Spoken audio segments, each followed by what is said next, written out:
The topic is human rights to free speech, and first important point is human rights. Now, the human right is not a word that is new in the academic dictionary. We have heard it many times. We have used it seriously, sometimes casually, sometimes politically. So this word has been used in many sense. So let us try to understand what is the meaning of human rights, especially in Indian context.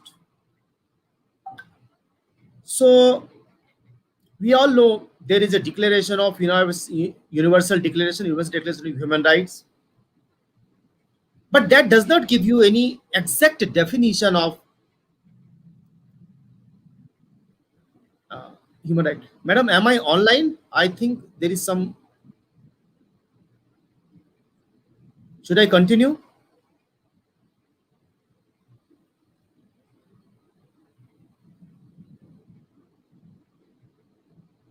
Uh, yes. Can anyone confirm that? Should I continue or should I just wait? No, sir, you are online. You can continue, sir. I can continue. I can continue. Yes, sir. Okay. So if the PPT can be displayed, otherwise I can on my PPT and do it. No, sir, it will The be PPT. displayed. Okay. So I was just discussing with you all friends that human right is something which is 1948 Universal Declaration of Human Right was agreed upon, and but there is no definition. We have ICCPR, we have other conventions, but there is hardly any convention which describes what human rights is. But we all understand what human rights. Human rights means rights of human being. That is the most semantic definition which can be given. But then when we say rights means, what type of rights are they? Means rights which are required for human being. Then a number of rights are there. Then when we discuss definition, we should discuss limitations also. And limitations. So we will discuss the Indian context. Fortunately, we have a definition. And we can find a definition under Protection of Human Rights Act 1993. Section 2(1)(d). But before this definition, in 1993, we had our constitution in 1950. So quite back, around 43 years back, we already had a great document, Constitution of India, which recognized various human rights. And human rights in our constitution have been recognized at many places. Fundamental right is one place, which is in part 3rd of the constitution. Directive principle is second place, which is in part 4th of the constitution. Then there are other provisions, other parts also. Election Commission chapter, there are certain rights. We have property rights. Various other rights are there at various places. So human rights, indeed, our constitution is itself a human rights document that was prepared in 1950. And it was not a weak document. For example, you take UDHR. UDHR is not an enforceable document. Nobody is bound by UDHR. But take example in our country of fundamental right under part 3rd of the constitution. This is not only an enforceable right, but it is enforced by Supreme Court of India, High Court of India, and Supreme Court of India or High Court of India is bound by that. Bound by that. So our constitution had human rights. So part 3rd contains enforceable human right. Part 4th contains non-enforceable human rights. Non-enforceable does not mean it is not enforceable at all. It is enforceable, but not enforceable by court of law. It is enforceable by the government. So fundamental right part 3rd is enforceable by the court, while part 4 is enforceable by the government. It's not by the court. So when we talk about human rights in India, the journey starts In the democratic country, in the independent country, the journey starts from 1950, not 1993. Let us come to this definition of human right.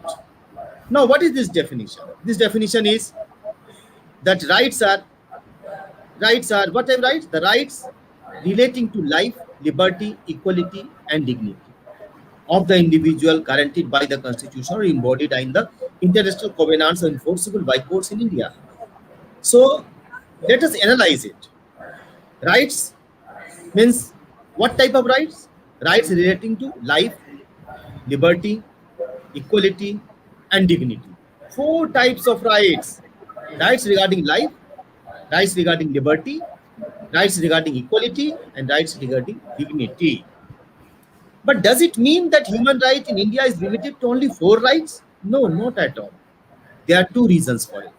Number one, because life, liberty, equality, and dignity, these four are just a type of uh, torch bearers. They do contain various bouquet of human rights. Life includes environment also. Life includes education also. Liberty includes all types of liberty. That includes freedom of speech and expression also. Similarly, equality means classification should be done only if it is essential, and say there should be some rational. There should not be any arbitrariness. Dignity has become a part of life. So, uh, when we say life, dignity, many other rights are involved in this. This is one reason. What is the second reason that human rights are not just limited to these four? The reason is the words used are relating to. Rights relating to.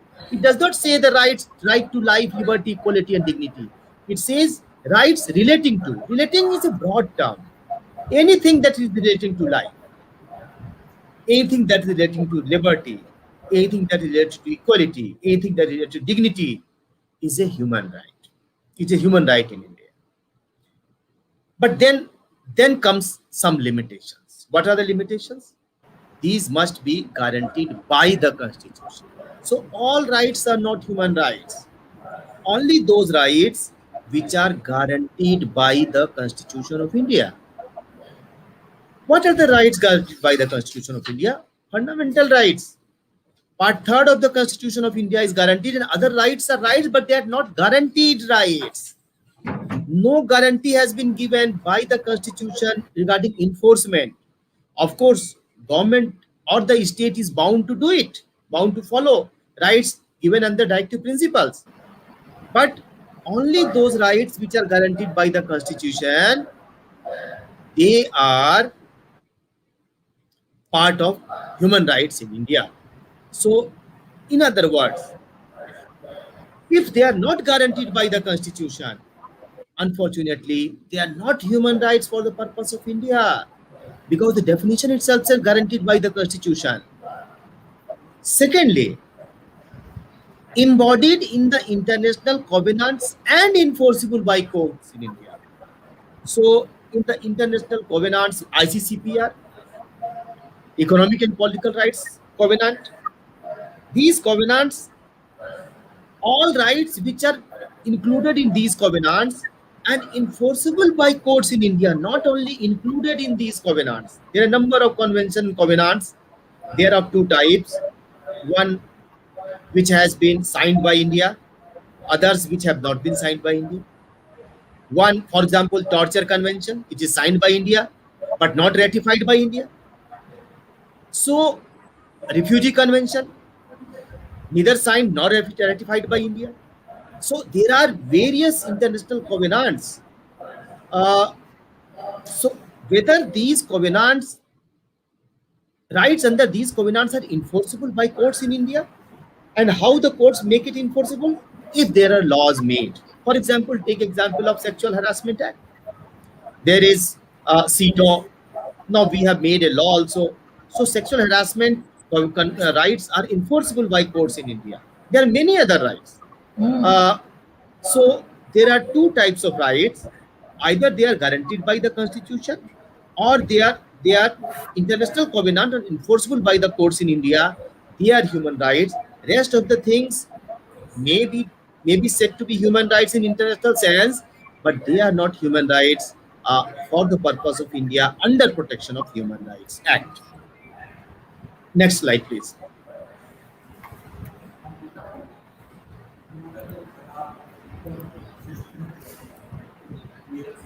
Next slide. Yes, sir. Yes. Now, uh, as I discussed with you, the international level, there are various rights. UDHR is one of them, and freedom of speech and expression is also provided. Other rights are also provided, and we often discuss it, but we often forget there are limitations also.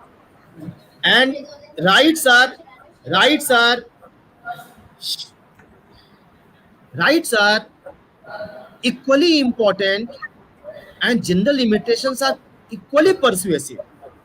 We should not think that only rights are important. Indeed, limitations are also important. So, limitations make a discipline of rights. We all know without discipline, nothing can progress. In our life or your life, nothing can progress if we remain without discipline. We often go to our roads, and if we start driving uh, as per our will, someone is driving at 40, someone 60, someone is 80. If we do not follow red lights, if we do not follow other instructions, what will happen? There would be accidents, there would be casualties. So limitations are essential. The way red lights are essential on the roads, the way speed breakers are important in the roads. Similarly, uh, with rights, limitations and restrictions are also equally important. Sometimes we forget about limitations, only talk about rights. So the first important thing that the takeaway for us is that rights and restrictions both are very important for us. We should know both and we should apply both. If we do not do it, then there would be chaos, there would be all disorder, there would be accident the way it takes place in on the road. So restrictions, now there are various restrictions. 29, Article 29 is one restriction. Article 30 also deals with some of the restrictions.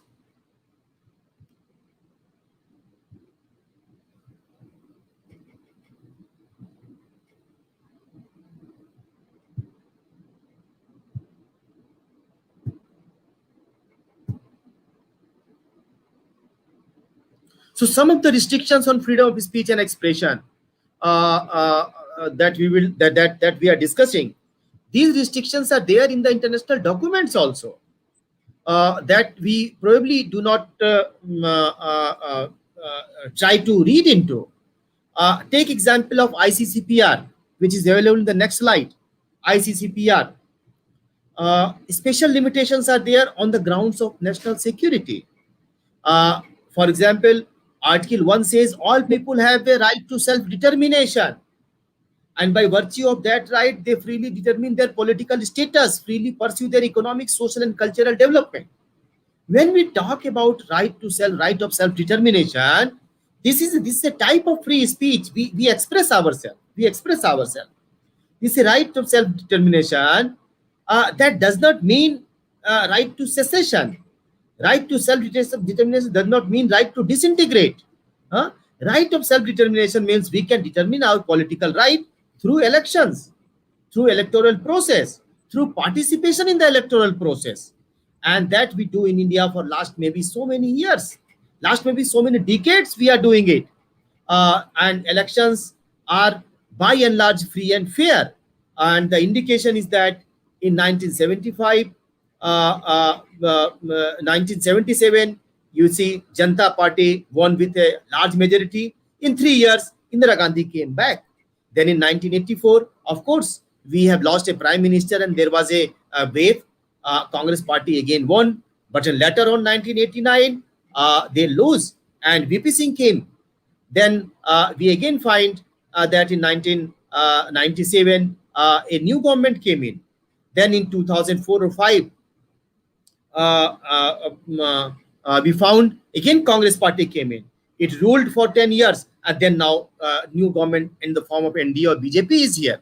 So what we find that the democratic process in India is one of the best way of right of self-determination. We all, be it in Kerala, be it in Jammu and Kashmir, be it in Northeast, be it in Gujarat, be it in Rajasthan, we determine. And we determine not only at one level, we determine at four level, a panchayat election, municipal election, Vidhan Sabha election, and then Lok Sabha elections. So this is, but there are national security limitations. There's national security limitations. So next, I'm moving to the next slide. Then Article 4. Article 4 provides some of the right to some of the rights regarding derogation, that in the time of public emergency which threatens the life of a nation, then rights can be curtailed. So rights are given, but limitations are also given. Neither right is stronger nor limitations are stronger. Both are equally important. Let us see Article 12. Next slide. Article 12. Article 12 again says that rights are already declared, but then restrictions can be on the ground of national security, even on the public order. So I have a right to freedom of speech and expression under Article 19 in the ICCPR and the Constitution both. But then we cannot speak something that goes against national security. We cannot speak something that goes against public order.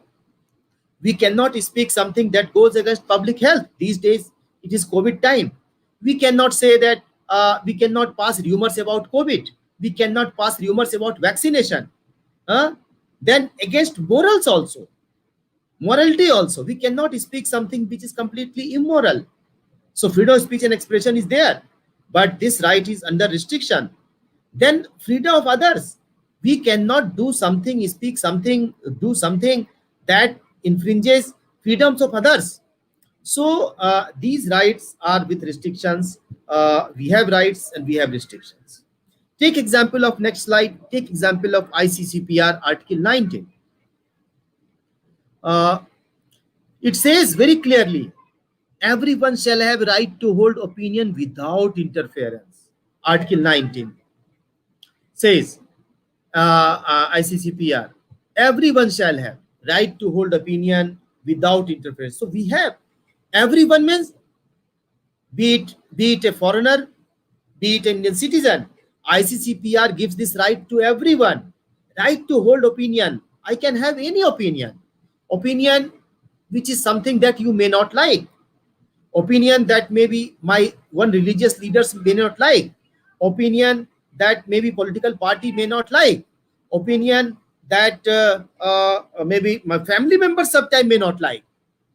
So that way, right to hold opinion is there, and that too without interference. So ICCPR Article 19(1) says two important things. One, that it is available to all. ICCPR, I'm not talking about Constitution, please take note. And it says without interference. No interference should be there. But does it mean there is no interference? There are interference, and state can make interference. But I will come to that interference. Second is Article 19 second. Everyone shall have right to freedom of expression. This right shall include freedom to seek, receive, or impart information. Article 19 also talks about right to get information. And information of all kind, regardless of frontiers, either orally or in writing or in print form or through any media. So I have right to get information, and this right to get information is not only against a state, it is against anyone. It can be against maybe non-state actors. It can be against a corporation. It can be against a university. It can be against a party. It can be against a media house also. So when we talk about freedom of speech and expression, it clearly says that these rights are right to information is against anyone. It does not say it is only against the state. So sometime when we talk about right to information, we should be very clear that the information may be sought from us also. Students can also seek information from us. Let me give you an example. Can a student seek information that on what grounds marks have been given? Whenever I go for evaluation, either when I do evaluation either at home or maybe in public service commission or other places, uh, we often think on that if the student asks me on what grounds you have given marks, because you, most of you, all of you are, I think, faculty members, this is a very serious issue. Indeed, teachers are judges who deliver educational justice at various levels in the classes, while we make evaluation, while we make take viva. So now I think this is the next development that academics should take place, that academicians should be more responsible when they deliver marks, when they evaluate, when they examine, when there is an interview. So in everywhere we have a right to know that why my answers were wrong, how many marks were given, why is there such marks were given. But this right is something that probably many academicians won't like, but that is the next development that should take place. Let me also suggest you one thing. In Ajay Hasia case, Ajay Hasia versus Ajay Hasia case, the Supreme Court in late 1980s has suggested that some recording should be done of interview. That was a case of Jammu Kashmir, where in engineering college certain questions were asked and answers were given, but very meritorious students could not be selected. Then some of them challenged it, and the court said that what are the questions which were asked, and the officers and the authorities were not in a position to answer. Then they suggested that why you don't record it. So 1980s to 40 years have gone. Now we have video recording. Now we have online recording. So Article 19(2) suggests me that if we are really a soldier of freedom of speech and expression, then the beginning should be made from ourselves. We should make ourselves more and more accountable, more and more responsible. We should give information and we become more and more accountable. So this is a new thing that I wanted to incorporate in this discussion. Third is the exercise of Article 19(3) of ICCPR says the exercise of rights provided for in paragraph 2 of this article carries with it special duties and responsibilities. So it is subject to certain restrictions. What are restrictions? Respect of the rights and reputation of others. When I speak something, I must respect rights of other persons are willing to speak, but I'm not allowing them to speak. What is happening? That is happening here. You see some news channel, sometime in parliaments also we see, sometime in discussion also we see, we don't allow others to speak. So we should respect the rights of others, and more importantly, reputation of others. Don't write something, don't speak something which challenges the reputation of someone. That is happening every day on Twitter, on Facebook. These days we write so many things. Without any accountability, and you can go and you can see what type of things we are writing. Suppose we do not like some article, we start speaking like anything.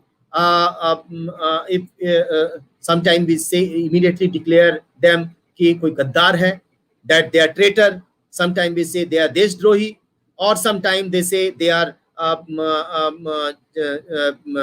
chamcha of Modi. But we should not. We should be decent in our reactions.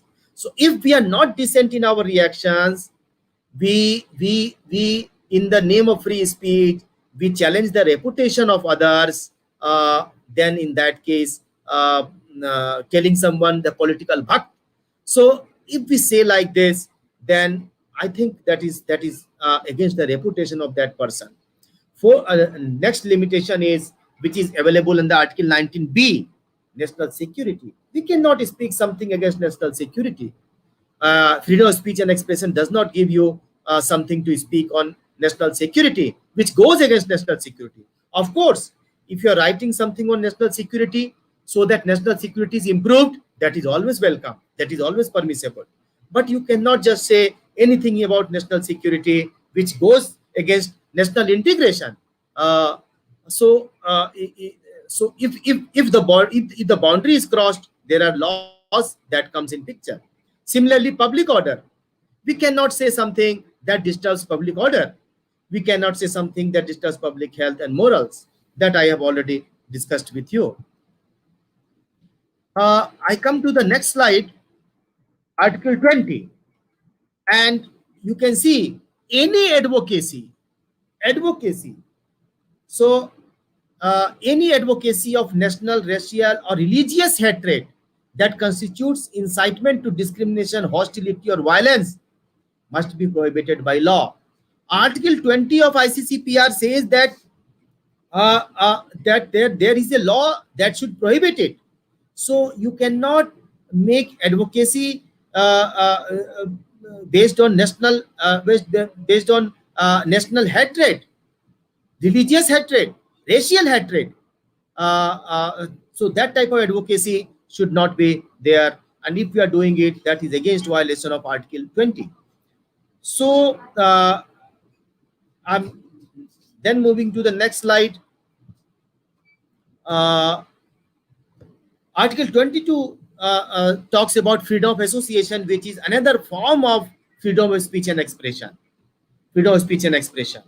And this also says that restrictions should be there, but restrictions should be limited and only on certain grounds. Now I come to the fundamental right part. I was discussing what is human right. This was the discussion on human right. So I told you that human rights are available in human rights document, but all human rights are not human right for the purpose of India. They are given, but they are not applicable for the purpose of India. Only those which are provided under Protection of Human Rights Act 1993 are human rights, not all human rights. And when we talk about human rights, there are restrictions also that we should be aware of. Now, let us come to the freedom of speech point. What is freedom of speech and expression? Freedom of expression means you express yourself, and you can express yourself the way I am speaking, or you can write something, or you can make a cartoon. So drawing is also a form of expression. You can go for drama. So drama, television, and movies, they are also a form of expression. There are various forms of expressions. And so freedom of speech and expression is recognized in our constitution in 1950. 1948 ICCPR recognized, and 1950 our constitution has recognized it. But it is not recognized at one place. Freedom of speech and expression is recognized at least at 3 places. You see the preamble, and preamble says freedom of expression, thought, and belief. So preamble itself says in the beginning, it declares in the constitution in the very first page that freedom of speech and expression is so important for us. Then Article 105(1) or 194(1), where special rights have been given to our representatives. Not only representatives, anyone who has authority or right to participate in the proceeding, he has special right. So special right is provided to our representatives beside fundamental rights. Then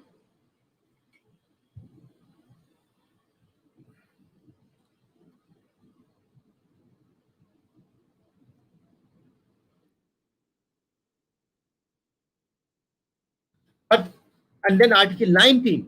Article 19 contains fundamental right. It has 6 rights, but 19(1) is freedom of speech and expression. So you have freedom that you can speak something and you can express something. But one thing is very clear: it is available to citizens only. I discussed with you when I was discussing with you ICCPR. It was available to all the persons, whether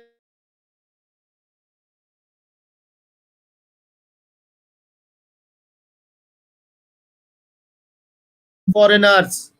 So fundamental rights in India freedom of speech and expression is not available to every person. It is available to citizens only, unlike ICCPR. So you can make clear distinction between human rights and fundamental rights. So when we say human rights, we often forget that human rights are limited. It is not human rights in the international sense. Why? Because our constitutional framers, in the leadership of the great visionary like Dr. Ambedkar, has made it available only to citizens. Article 14 is available to all the persons, maybe citizens or non-citizens. Article 21 is available to all the persons, maybe citizens or non-citizens. But Article 19 is available only to citizens. Foreigners cannot claim fundamental right to speak and expression. That does not mean they don't have right to speech and expression. They do have, but it is not fundamental right. When we say it is a fundamental right, what do we mean? Our meaning is very simple. Number one, that fundamental right means you can directly approach to the Supreme Court that the rights are violated, and Supreme Court will make declaration. Secondly, Parliament cannot pass a law which violates fundamental rights. That is the beauty and that is the strength of fundamental right. So it is available to citizens. Second important point is, when it is available to citizens only, we all should understand that company and corporations are not citizens according to Constitution bench judgment. Company and corporations are not citizens at all. So Bennett Coleman company, which publishes Times of India, Indian Express, NDTV, Republic TV, they all are corporations and companies incorporated by one means or other means. So as a city, because it is available to citizens only and corporations are not citizen, therefore they cannot have fundamental right to freedom of speech and expression. But then that does not mean they do not have fundamental right. Supreme Court has held in many cases that press has fundamental right to speech and expression under 19(1)(a), and not the corporation can claim fundamental right, but their stakeholders, their editors, their writers, their shareholders can claim that fundamental right because they are citizen of India. So Article 19 has first limitation. It is available to citizen. It is not available to all persons. It is not available to corporation and companies. It is indeed not available to press if they are in form of corporations, but it is available to press if you are an editor, if you are a writer, if you are a shareholder, it is available. What is the next important restriction? Next important restriction is that restriction can be on 8 grounds. 8 grounds. What are 8 grounds? Sovereignty and integrity of India, security of state, friendly relations with foreign states, public order, decency or morality, contempt of court, defamation, incitement of an offense. So you see that on freedom of speech and expression, there are not 1, 2, 3, 4 limitations. There are 8 restrictions. And if we want to speak, we can speak, but our speech should not go against sovereignty or integrity of India, against friendly relations, against public order, against decency or morality, against it should not be contemptuous to the court, it should not be defamatory, it should not incite an offense. These are the restrictions. Then fourth important point is restrictions are there, but should the restrictions be only on the ground of public order, only on these 8 grounds? Only on these 8 grounds? The answer is no. Why? Because the word used is in the interest of. You will see in this slide, freedom of expression slide, you can see that yes, which is slide number 12, that that the grounds are not it is directly sovereignty integrity, but in the interest of. What is the meaning of in the interest of? In the interest of makes it far wider, very wide. The first Supreme Court judgment on that describes in the interest of is Ramji Lal Modi. Ramji Lal Modi case, and in this case, it was again interpreted that 8 restrictions can be wider, because they are, the word used is in the interest of, it is not only sovereignty integrity. So anything that may be in the interest of public order, uh, which is not necessarily the public order is directly disturbed. If there are apprehension of public order disturbance, if there are apprehension of sovereignty and integrity of India being disturbed, if there are reasonable apprehension that something goes against morality, if there are reasonable apprehension of contempt of court, if there are reasonable apprehension of defamation or incitement of offense, then in that case, the restrictions can be imposed, because the word used is in the interest of. So these are the power of the state on which restrictions can be imposed. So there are 4 types of power, I would say, if I analyze in conclusion of this part, that it is available only to citizen, it is limited right, and it is available to press, but not in the form of corporation. And third is that 8 restrictions are there, and fourth is in the interest of, makes it wide. Does it mean our rights are very restricted? No, not at all. Supreme Court has interpreted in many cases that when we want to impose restrictions, the first thing is that it must be reasonable restriction, not every restriction. It must be reasonable restriction. You cannot just in the garb of sovereignty integrity, friendly relations, decency, morality, contempt of court, defamation, incitement, you cannot impose any restriction. It must be reasonable restriction. Secondly, the courts have said that when the word in the interest of used, that does not mean you keep on imposing restriction. Restrictions must be proportionate. Only that restriction which is reasonable in nature, which is required. So suppose there are 3 ways to make restriction. You have to use that way which is least intrusive. So states have to follow certain norms. Number 1, that it has to be reasonable. Number 2, it has to be proportionate.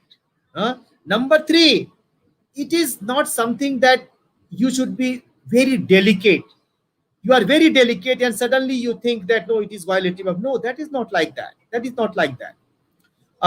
So restrictions can be there, but restrictions have various categories.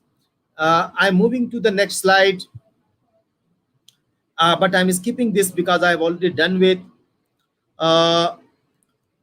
What I wanted to discuss in this slide, you will see sovereignty and integrity of India word is used. Let me tell you, friends, that in 1950, when the Constitution was made, we had certain restrictions. But in 1951, we had added further restriction. Why? Because in 1950, 2 judgments came. One was Romesh Thapar, another was Brij Bhushan. Due to both the judgment, the Supreme Court held, number 1, that right to press is a fundamental right. This is one. But the Supreme Court also held that public order is not a ground, and therefore restrictions cannot be imposed on the ground of public order.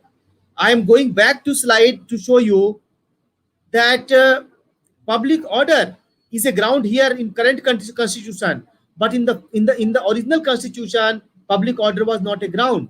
Sovereignty and integrity of India was not a ground. So public order as a ground was incorporated in the first amendment, public order and as a ground of restriction. Similarly, through 16th Amendment 1963, sovereignty and integrity of India as a ground was incorporated, and this restriction was imposed not only on Article 19.2 but on 19.3, 19.4 also. 19.3 deals with assemble peaceably. 19.4 deals with form of associations. So what I find that our constitutional journey started with freedom of speech and expression, but with the passage of time in 1951 and 1963, our restrictions were increased. So Now I have dealt with this thing. I am on limitation and restrictions on human rights. I have discussed with you what are the limitations and restrictions of human rights. I have already told you the difference between fundamental right and human rights, that human rights are limited, fundamental rights are broad and powerful, in the sense that fundamental rights, no law can be made which violates fundamental rights. Now I come to the model. Three models are there of free speech, human rights to free speech. There are three types of model. First model is American model. Second model is British model. Third model is Indian model. What is American model of free speech? American model of free speech is very wide model, very broad model. It is said to be an ideal model. What does American model says? American model says that the fundamental rights are absolute in nature. So it is absolutist model. Why it is absolutist in nature? It is absolutist in nature because fundamental rights or Bill of Rights in America is incorporated through first 10 amendments in the US Constitution in 1791. But it does not contain any restriction. First Amendment contains free speech and other things, but there are no restriction at all. So therefore, because there is no express restriction, American model is said to be an absolutist model. That does not mean there are no restrictions. Supreme Court has carved out various restrictions through its judgment, like police power doctrine and others. Second is British model. British model says no fundamental right. No expressly recognized fundamental right. In America, no express restriction, only fundamental right. In Britain, no fundamental right at all, because there is no written constitution. There is no fundamental right. So if a law is made by the parliament which violates human right and maybe fundamental right, no one can declare it unconstitutional. Even the House of Lords, now Supreme Court of UK, that cannot declare it unconstitutional. Of course, they can declare it maybe incompatible, but they cannot declare it unconstitutional. So in America, if a law is made against fundamental right, it can be declared unconstitutional. In India also, it can be declared unconstitutional. But in Britain, Parliament is supreme and as a matter of fact is sovereign and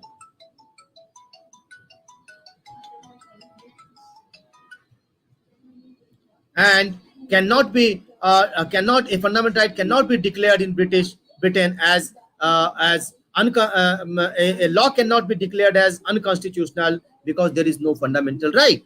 So American and British model are in a sense contrary to each other, but does not mean Britain do not have rights.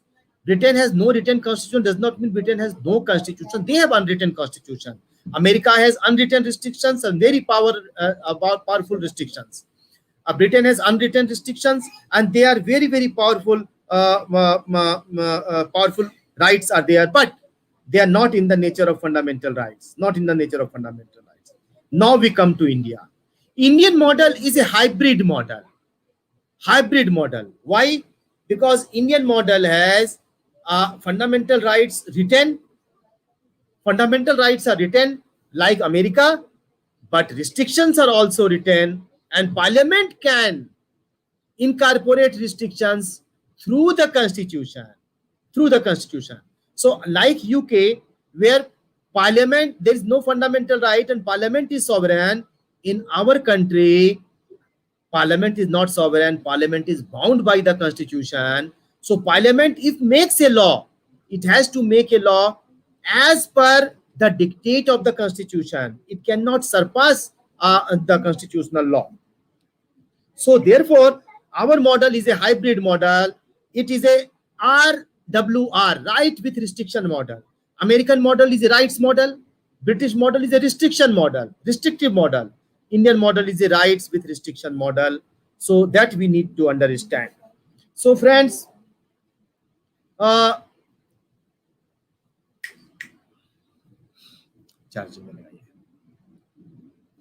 I go to the next slide, and I think Can I be informed how much time I'm left with?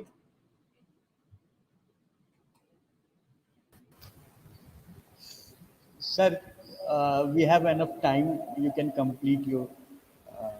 Means uh,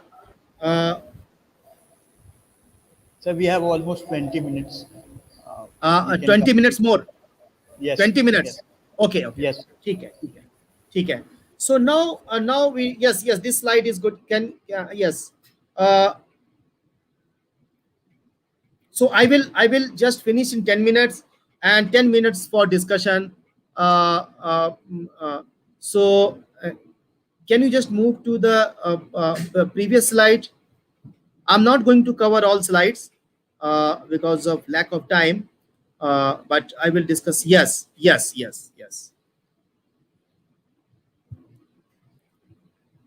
Now, what is the scope of this freedom of speech and expression?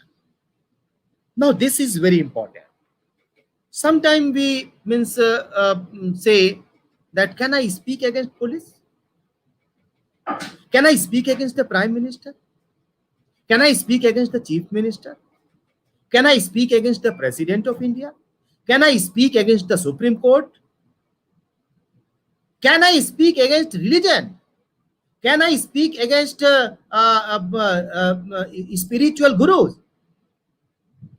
The answer of all questions are, friends, yes, yes, and yes. Freedom of speech and expression does not only mean you express and you speak something. It does not only mean that you discuss the way I discuss with you and you discuss with me. Freedom of speech and expression, the test is whether you can disagree or not. Can you have dissent with me or not? If you cannot have dissent with me and I do not respect your dissent, that means there is no freedom of speech and expression. Can you disapprove me? You can say that, Ragdeep sir, I do not agree with you on this point. I disapprove. Yes, you have this right. And this is a matter of right. This is not something, a type of bounty or gift that is given. This is not something that something etiquette wise I am doing. It is a matter of right to disagree with the government, to disagree with religious books, to disagree with the prime minister, to disagree with the chief minister, and to criticize the police and to criticize the police commissioner. So this can be done. So not only against the state and the instrumentalities of state. So DM, CM, and PM all are subject to this constitution, and our fundamental right is greater than any of them.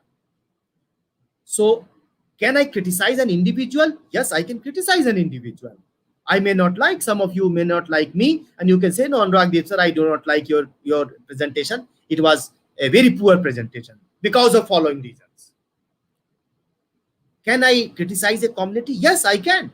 I can say that when in 1950s, Dr. Ambedkar tried to bring Hindu Code Bill, great number of conservative Hindus have attacked Dr. Ambedkar. That was completely unfair. That was a foolish act of Hindu community. Can we say that a Khap Panchayat pass dictates that don't marry here, don't marry there, and do this and do that? Is it good? I would say it is completely shameful. I can criticize a community for something among Hindu communities and also among Islamic communities. Dowry is there. Can we criticize that this dowry is completely a bad tradition? Yes, we can criticize. We can criticize a community. Can we criticize a group of Islamic communities, Islamic people, that they are supporting, some of them, not all, some of them are supporting instant triple talaq? Yes, we can criticize. Anyone can criticize. So can we criticize community? Yes, we can criticize. But when we pass our boundary in criticism, if we lose control and defame a person, then there are laws like 499 of IPC, besides civil law. In criticizing a community, maybe Hindu community, maybe Islamic community, maybe Christian community, maybe Jews, or maybe a caste community, if we cross our boundary and hurt religious feelings deliberately, want to demean them, then in that case we have section 153A of IPC, 295A of IPC is there. So we have right, but then we have restrictions also. As I told you, don't think about that we have only rights. We have restrictions also. Then can we criticize? Can we criticize institutions? Yes. Take two examples of institution. Can we criticize parliament? Yes, we can criticize parliament. What is this parliament? Parliament is our representative. We have sent our representatives there. So sometimes we'll see parliament के बारे में नहीं, उनके बारे में मतलब बहुत criticise, बिल्कुल खुलकर क्रिटिसाइज कर सकते हैं पार्लियामेंट को. We can criticize this parliament. We can say that in the parliament there are certain people who are from criminal background, and therefore parliament is protecting those people from criminal background. Can we speak? Yes, we can speak. Can we say that parliamentarians are not serious in making laws? आज वो law बनाते हैं, today they make law and within 1 year they have to make amendment. So that shows that they are not doing serious business. The whole business of parliament is to make law, but they are not making serious business, only doing politics, only thinking about their elections. They are some of them are completely incompetent. Can we say? Yes, we can say, because I have a ground to say. So can I criticize an institution like parliament? Yes. Police is an institution. Can I criticize? Yes, we can criticize police, but we should have ground. We should not pass rumor. We should not say that we can say police, sometimes police works in a corrupt manner. Can we say? Yes, we can say. Can we say politicians are corrupt? We can say politicians are corrupt. Can we say that the court has failed in this responsibility? Yes, we can say. We can 100% say. Can we criticize a pending judgment? There are confusion among even among law teachers. Many of them law teachers said, sir, ये pending case है, ज़्यादा बोलेंगे नहीं. हमने कहा किसने बताया आपको नहीं बोल सकते? Every day in the news channel, pending judgments are criticized. This is our right. This is the beauty of fundamental right under Article 19, that we can criticize the judgment which is given. Keshavanand Bharti can be criticized. Yes, can be criticized. A.K. Gopalan can be criticized. Yes, it can be criticized. Can Menka Gandhi can be criticized? Yes, that can be criticized. Can appointment of judges cases be criticized? Yes, it can be criticized. Can a pending case be criticized? Of course, it can be criticized. There should not be any confusion. It is sub judice. It is sub judice for the parties, not for me and you.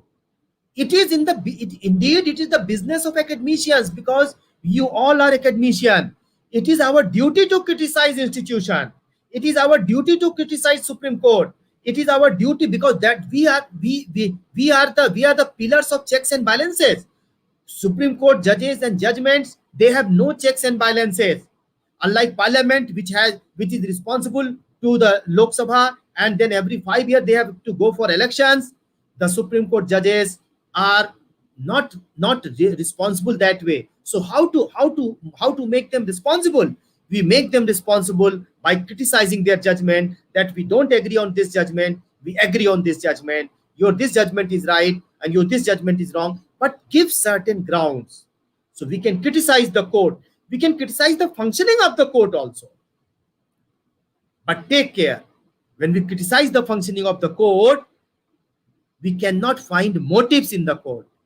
We cannot say that a judge has given a particular judgment because he wants to favor Narendra Modi. If we want to say so, we should have some ground to say. We cannot be hypothetical. We must have some ground to say, because it is defamatory. This is something like that. Suppose I and you are evaluating something, and suppose 5 students get good marks, 5 students do not get good marks. Those who are not getting good marks, they will say 5 students have got good marks because the teacher wants to favor. You can say so, but you must have grounds. You can say that the evaluation process is not fair. This thing you can say with certain grounds. So can we criticize the institution? Yes, we can criticize the institution, but in criticizing the institution, we should not cross boundary. We should not say this judgment has been given because judge is in favor of Phala party, or judge is in favor of that person or that person. Judge belongs to Congress party, therefore judge will give judgment in favor of Congress party. judge belongs to judge. This time judges are scared of Narendra Modi government, therefore they are giving all judgment in favor of. You must have heard this thing these days, that there are a lot of judgment. We do not do research work, friends. A lot of judgment where the court has given judgments against the current government. Take example of NJSE. This is one example. The whole constitutional amendment was declared unconstitutional. Take example of privacy judgment. Government was telling that privacy is no right, but the court said the privacy is a right. Many judgments are there. Government was telling that 377 should not be decriminalized. The Supreme Court has decriminalized partially. Government was telling that 497 adultery should remain. It is good. It will disturb family structure. The Supreme Court has declared it unconstitutional. There are many judgments that has gone that has come against the government, but there is a trend in writing that we say that judgments are given because of. So if you say so, it is not that you cannot say so. You can say, but then you must have certain grounds. But if you say and other people think that it is disrespectful to the court, scandalous to the court, then contempt of court petition can be brought in, and you know why Prashant Bhushan was declared contemptuous, because he might have raised a good issue, but he has shown in a manner that as if Chief Justice is deliberately doing it.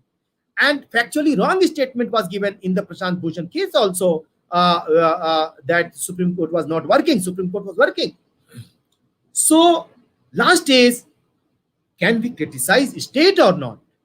State is all powerful. Yes, I can criticize the state. I can say that in last 70 years, India was not able to remove poverty. Many people are sleeping every day, who are hungry. Many people are illiterate. Many people are malnourished. Many people are unemployed. State has completely failed. Can I say so? Yes, I can say. I can criticize the state for its failure. So when I say that freedom of speech and expression, that does not mean that we cannot criticize. Sometimes this thing is that we cannot criticize. Criticism is a fundamental right. Sometimes we say that for the criticism, people are arrested, people are FIR is registered. That is correct. That is misuse of law. But misuse of law is there, but that does not mean everything is a misuse of law. If you make some research work that we have made in ILI, a lot of things are written against the state, against the government. Thousands of posts come every day. One, two, three posts, the government takes action. Some of them are misused also. There is no doubt. Let me give you a small illustration. In Chhattisgarh, in 2019, against power cut, electricity cut, a person has posted a Facebook post, and he has told that the government, Chhattisgarh government is cutting this power, deliberately doing this power failure so that inverter company can get their benefit, so that their sale increases. If there would be no power, then people will go and buy inverter, and the government is deliberately doing it against the people and in favor of the inverter company to give them benefit. A sedition case was registered against that person in Chhattisgarh. So, of course, I understand there was freedom of speech and expression to criticize the government. Did that person cross that limit? Yes, that person crossed the limit. Because unless you have any ground, you cannot pass a remark that the government is doing deliberate favor. You should have certain ground. So when you pass an allegation, you should have certain grounds to pass an allegation. So this was, the person has crossed his limit. He could have said that government is failure. It is not giving power. Power is being misused in various places. And so you can say, but when you say that government is deliberately engaged so that benefit goes to a certain company, then you should have certain very strong ground, because you are passing some allegation. I told you, The way if I and you evaluate a copy and someone says that 5 students have been given good marks because they are close to the teacher wants to favor, you should have certain grounds. You cannot just pass any allegation just because you did not get good marks. So, but at the same time, I would say that sedition law was not a good law for that. That person has violated his limit. There is no doubt. He has crossed the limit. He was passing rumor against the government. But sedition law was not the good law. And it is good that later on the government has taken back that 124A case. Let me give you another illustration. When Arun Jaitley was cabinet minister, NJSC judgment came in. NJSC judgment came in. I think I should, because 10 minutes have gone, I will just conclude. NJSC judgment came in. NJSC judgment means through 99th Amendment, National Judicial Appointment Commission was constituted through constitutional amendment, and an act was also passed. Supreme Court has declared it unconstitutional.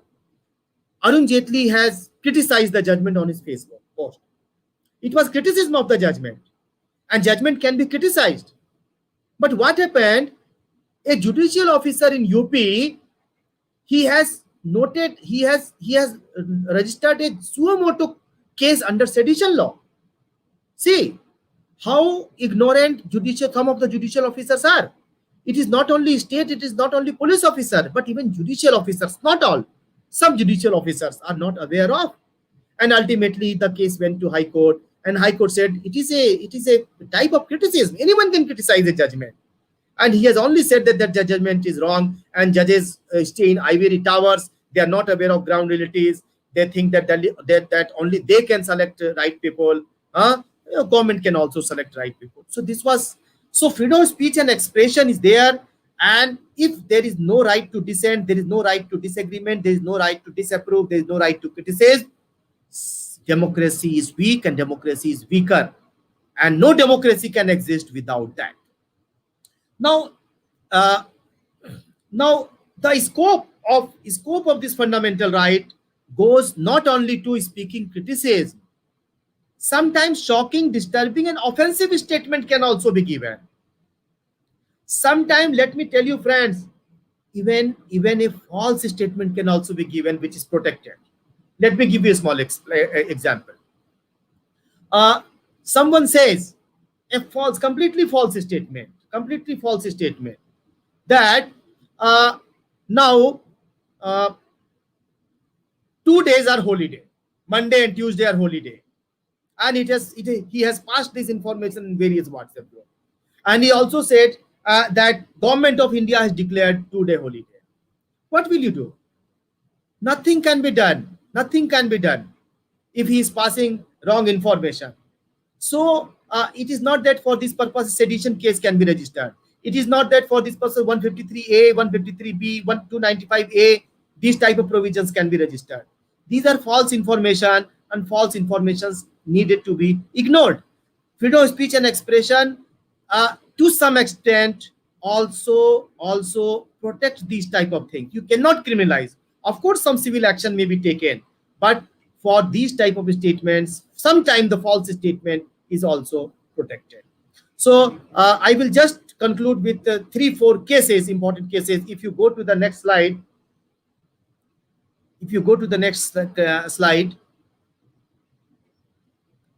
yes, these 5-6 cases are very important to understand what is freedom of speech and expression and when does it crosses the boundary.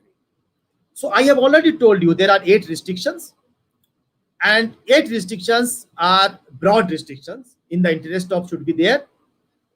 But when you suppose there is a Facebook post, a WhatsApp post, suppose there is a video. In the video, a person speaks for maybe half an hour. And for 1 minute, he speaks something which you do not like, which is against Prime Minister, which is against Chief Minister, which is against district magistrate. Then what is the correct test? You will not say that this particular statement he has made and therefore he has crossed the boundary. No. Shalbala Devi versus the state of Bihar, which is also known as Bharti Press case, 1952. It is a constitution bench case. Write down. 1952 constitution bench case. It says there is a totality test. You will read the whole statement. You will hear the whole speech of half an hour. And if you find there are only 1 line, 2 line, 3 line which is objectionable, you cannot book a case against that person. Why? Because totality test is applicable. If in totality, if in toto the speech is good, it is just examining strength and weakness of the government, then there no action can be taken. You cannot pick up. Suppose a book is written. That book is in 300 pages. In 2 pages, something is written against religious thing, against our scriptures, against our religious leaders. You cannot ban the book just because 2 pages are written. If rest of the pages are okay, this is known as totality test. In toto, what is the message of the book?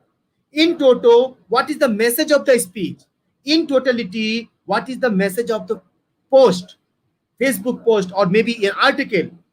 If the article in totality itself is very offensive, against national integration, against public order, inciting violence, against means is defamatory, then in those cases we can say that freedom of speech and expression has been violated. If you read the 2 tweets of Prashant Bhushan, both the tweets together, because in totality test, they indicate as if the Chief Justice and the Supreme Court is working with the BJP government, with the Modi government. And that's why Supreme Court has said that in totality, you have violated a contemptuous law, and therefore he was declared as violative of contempt. So in totality, but that does not mean that one line or 2 line you can take from that. Take example of recently decided case, Dua case, Vinod Dua case. Now in Vinod Dua case, a case was registered against him. He has made a video, and in the video, in totality, Vinod Dua has criticized the government for its handling of COVID and said that the central government has not handled the case properly.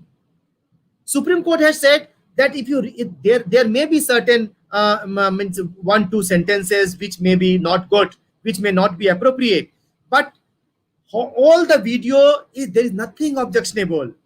The video only says that the central government has not handled COVID case. He has freedom to speech and expression. He has not said anything, and the Supreme Court said that if we apply in totality test, then in totality the post is, the video is not objectionable. Second is Ramjilal Modi 1957 that I already declared with you, decided that I also already discussed with you, that it said that everything that we think it is bad to us, we should not be worried about. Many things are said, many things sometimes against religion, sometimes against political party.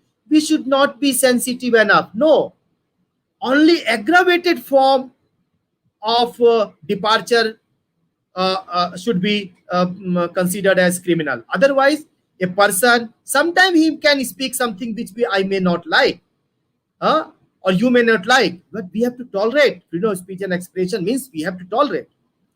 Third is Ram Manohar Lohia case. It is very, very important. There are 2 cases of Ram Manohar Lohia, 1960 and 1966 case. 1966 case is very significant, my friend, very significant.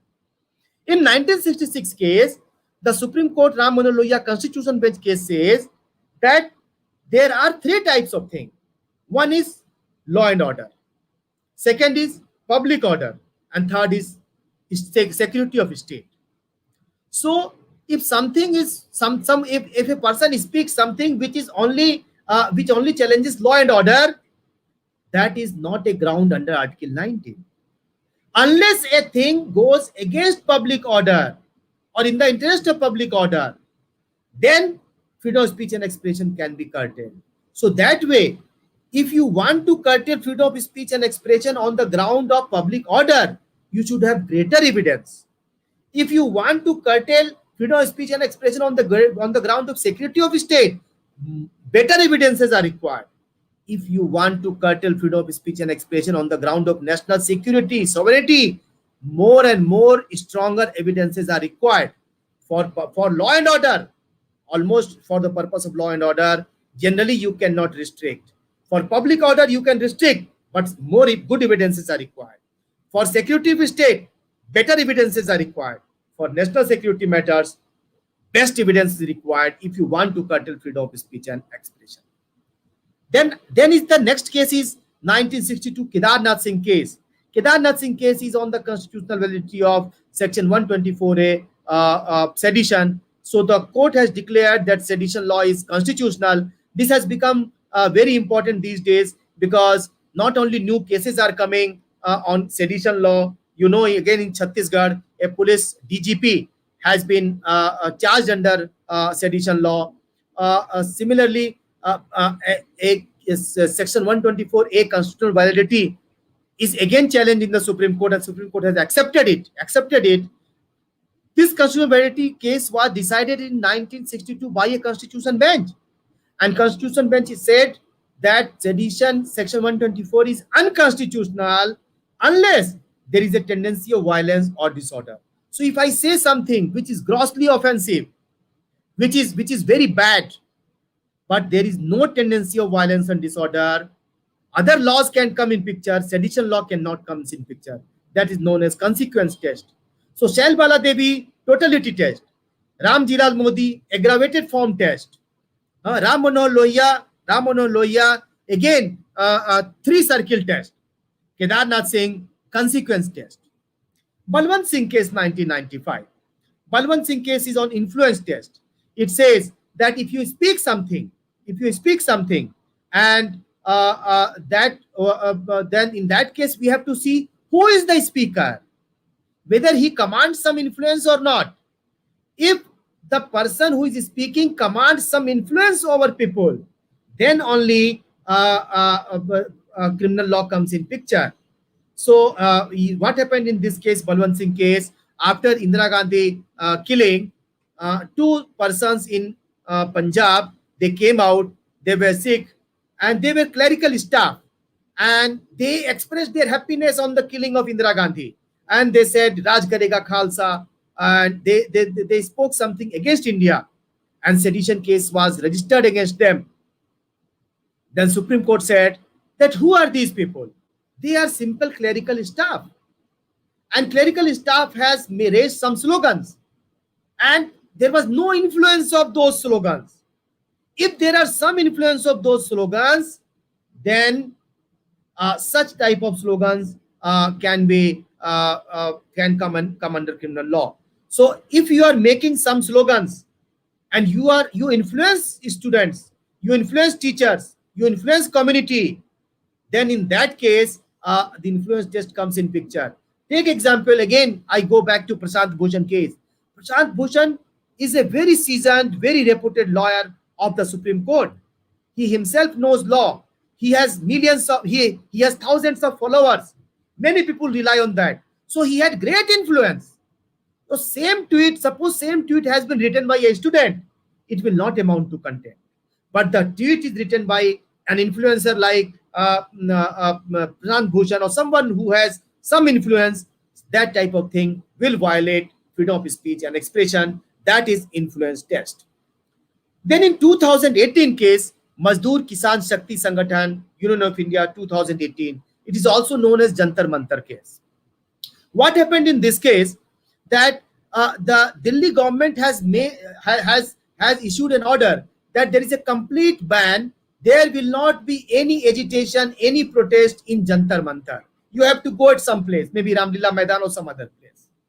Then it was indeed an order of the NGT, National Green Tribunal, directed this order that there is no protest on Jantar Mantar.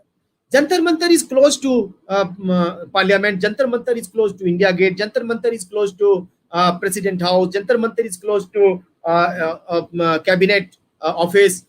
So it is a place where if you protest, then press also can hear easily. People can also hear easily. So in that case, but when the ban was there, it was argued in the Supreme Court in appeal that if we are given a place somewhere else, who will listen us? So freedom of speech and expression does not mean I should criticize. My criticism should also reach to a particular place. Government must listen us. So if you give me a place, suppose you give me a place 50 kilometers away from Delhi, there is no benefit of that protest.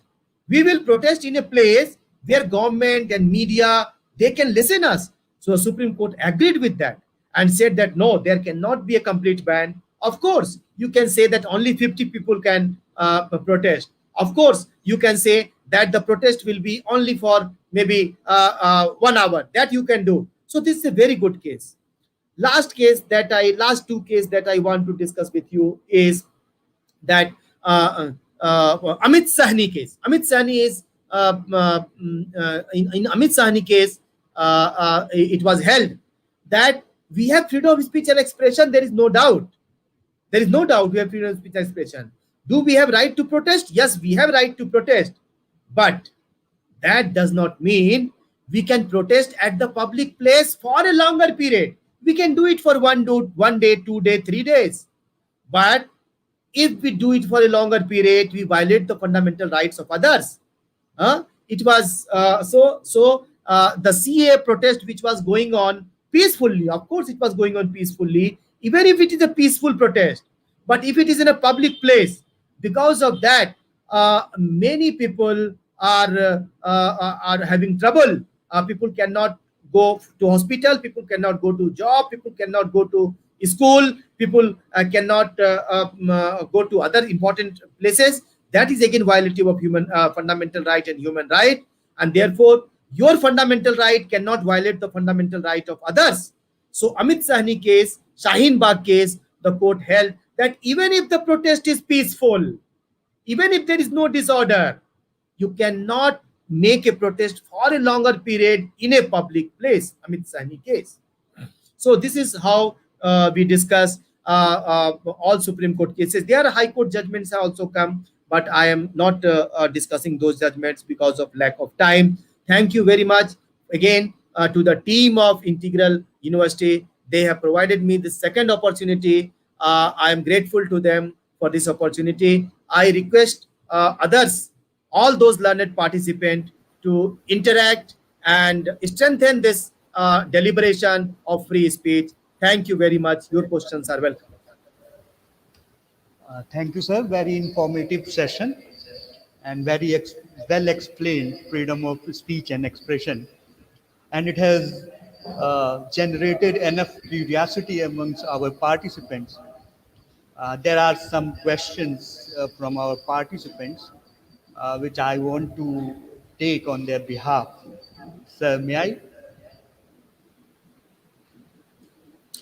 Sir, should I take Let me there is a noise in my room. Let me close it. Okay, sir.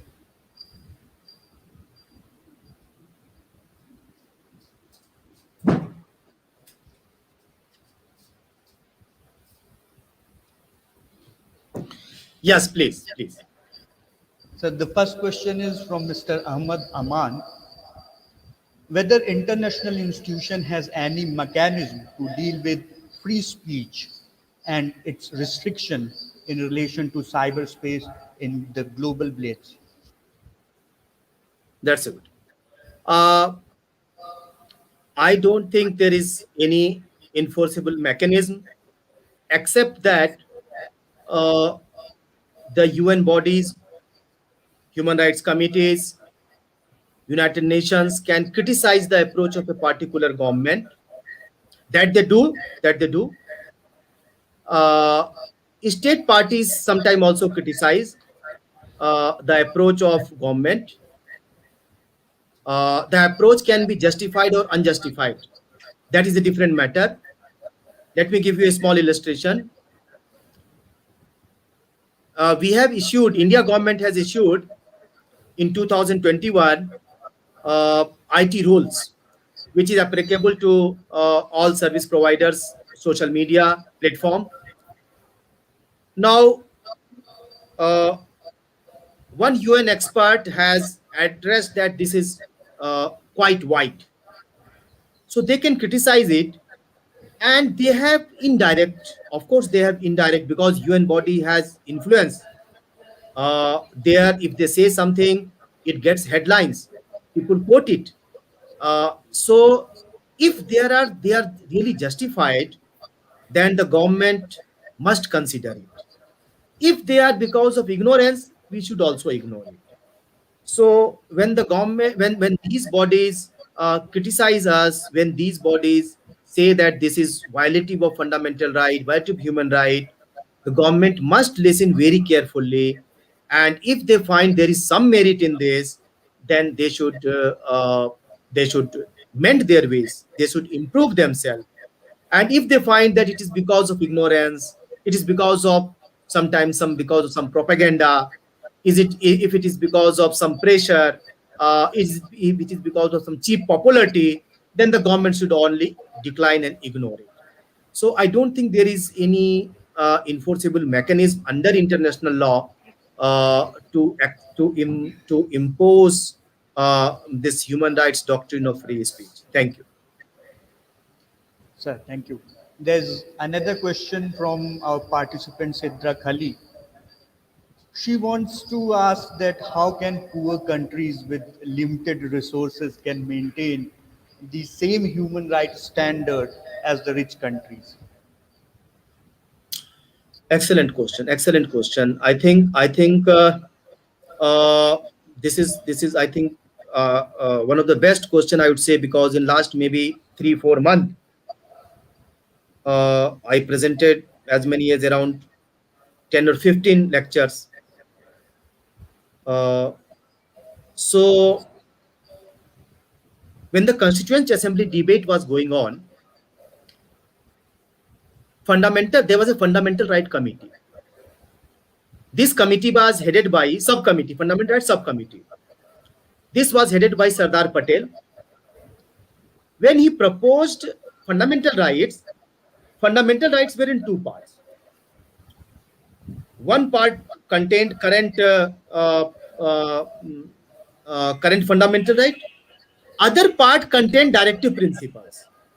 So the directive principles were also a part of fundamental right those days when it was initially proposed.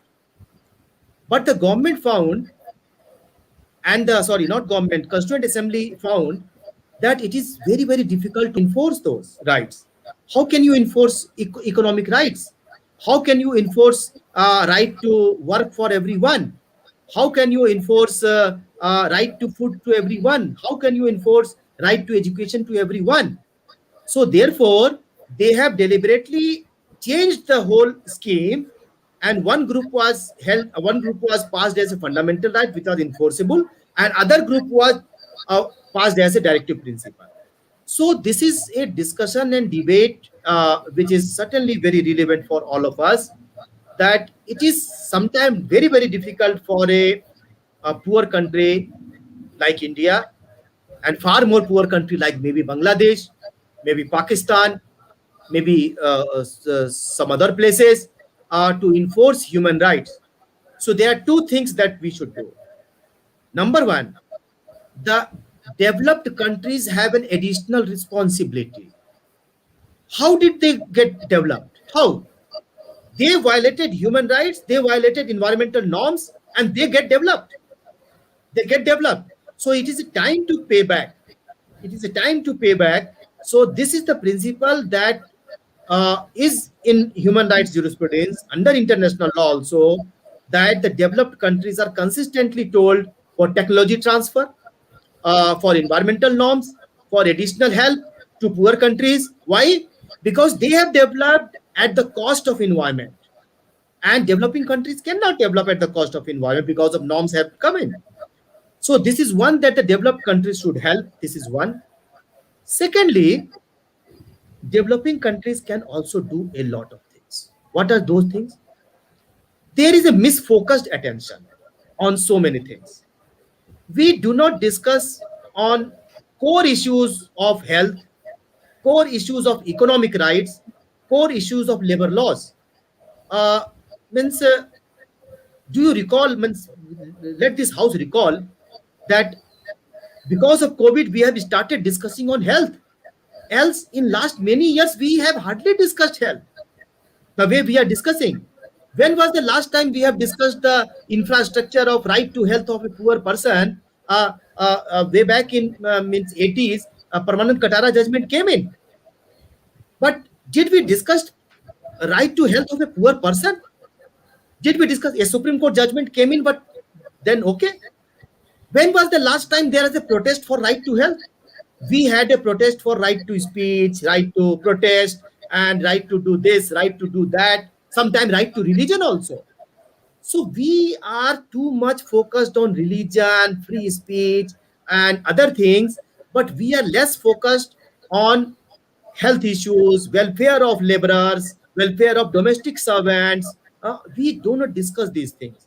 So the remedy is that we should also discuss religion, we should also discuss free speech, we should also discuss other things. But at the same time, we should not ignore right to health, labor rights, rights of domestic servants, rights of pavement dwellers, rights of people in the huts, rights of poor persons, poor students, so poor children. So these rights should also get equal focus. If we do this equal focus, means what? LLM students should do their dissertation work on this. If there are assignments, we should do this assignment on these economic rights. If there are PhD works, PhD scholars should do this, and the law teachers should focus more on these rights. Let me give you illustration that I am in the editorial board of ILA Law Review, and we do not find enough articles on these issues. We find articles on various other things. They are equally important. I'm not telling they're not important, but in the focus of that, we sometimes forget that there are voiceless people to whom the question is raised, that India is a poor country and we should address our poor people, and the resources must reach to those people. Which, if the resources are not reaching to those people, we should raise our voice. So more and more writing to right to health, right to laborers, rights of domestic servants, rights of pavement dwellers. More and more writings will, of course, change the scenario. Thank you. Sir, very well explained. Sir, there is one more question from a participant, Alisha Khan. Her question is, why globalization is leading to problems comply with human rights and trade union freedoms, the right to work and right to social security. It also shows a disproportionate effect on minorities. Yes, I agree, completely agree on the question that globalization has led to means less social security of laborers, labor rights. I agree on that.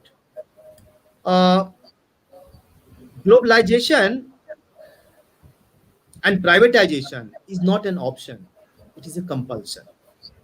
There are Supreme Court judgments on this, where let me give you a small example of uh, hmm, I am forgetting the case name of the case, where the Supreme Court observed that privatization is a compulsion because the government cannot do everything.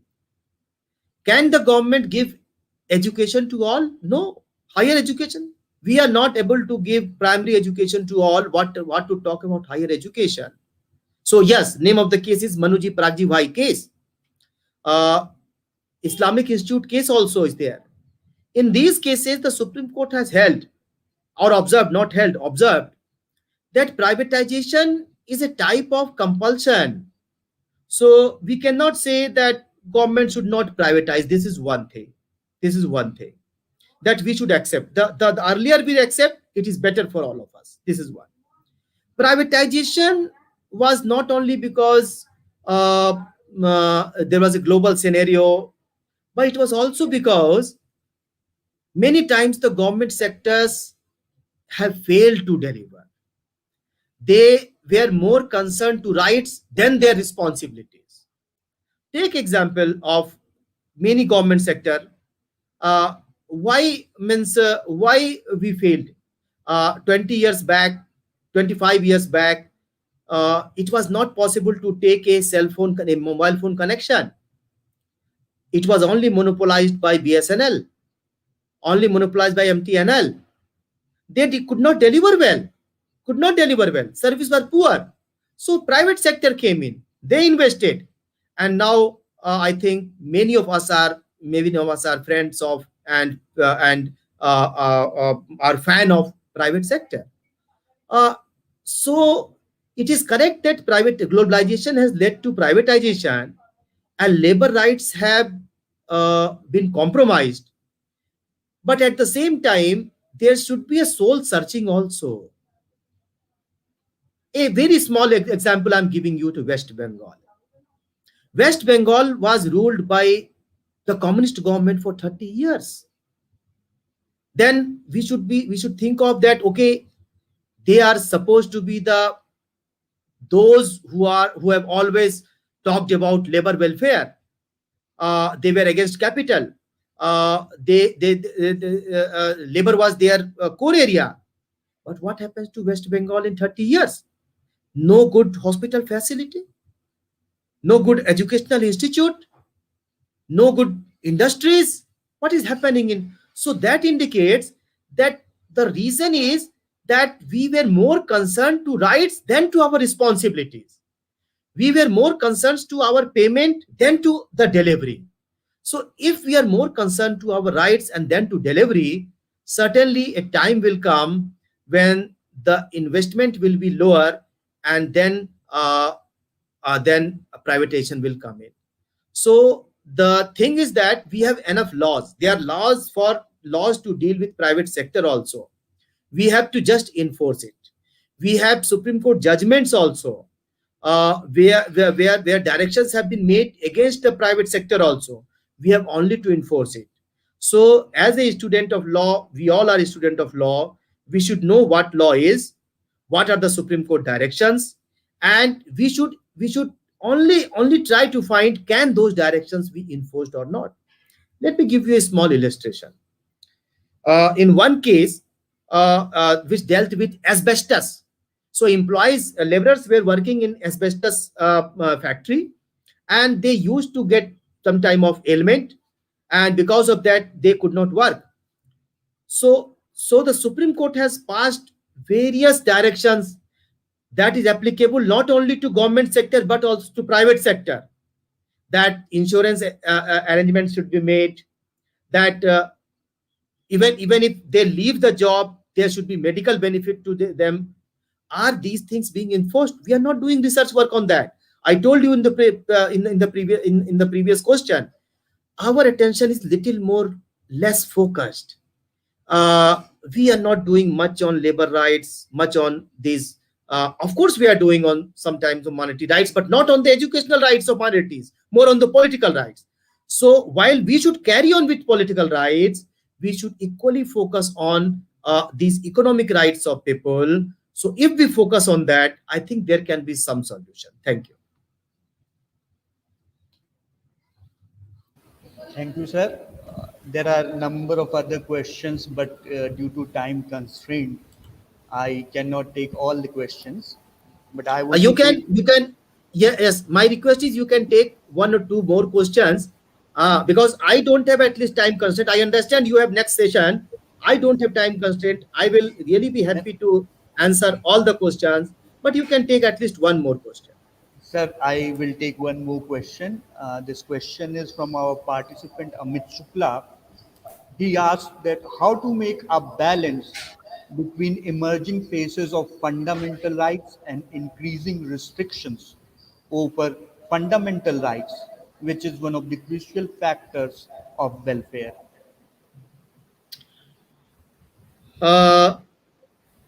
Yes.